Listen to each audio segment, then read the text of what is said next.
Ինձ հիշում ես պարտիդայի ժամանակ նախաքննական ցուցմունքը տվել ես մինչև պետ թե դրանից հետո Պանիխիդայից առաջ դեպի նախաքննական ցուցմունքը տվել եմ Պանիխիդայից 7 ամիս հետո օգոստոսին ես այդտեղ տարածորեն ասացի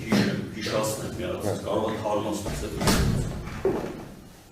Գարուշի մասին խոսքը դա ասի Գարուշն ինձ ասել է բուշլատը գցել եմ դեմքից դրնից տրել եմ դուրս բառացիորեն ոչ թե կարծիք ես հայտնվում կոմոդ տպավորված է այլ որ ռեալ Գարուշը տենց ասել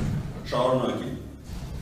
հարցրեցի դե արդեն մենք գիտենք ինքնասուն դիլոկին արդեն սկսվել էին որ չէ դες բան չեմ ասել ծնողին է ասել հրաժարվող որ պետք լինի որտեղ որ պետք է այդ ամեն ինչը դու սենց ռեալ կասես ասեցի համ ուրիշ բառով էր ասի չասողը էս ինչի տղա է հիշում ես էլի մի հատ պատճառը ինչի չես ասել նախաքննական ցուցմունքի ժամանակ ստեղել ասես կարծիք հայել ընդհանրապես նախ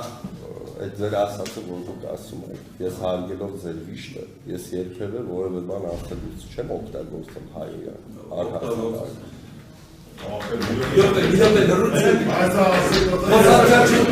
հաջորդն է դրանից անցել է 7 ամիս որ ինձ կանչել է ու այդ ընթացքում մի քիչ առաջ մենք նորից հղումը տվեցինք որ Արման Բարսեղյանը մահացել է Արման Բարսեղյանի իմ խոսակցությունների հետ կապված էլ է քննիչը հարց ունեցել ու ես խնդրել եմ անգամ քննիչին որ հարցը փոքր է պատասխան հարց նայեք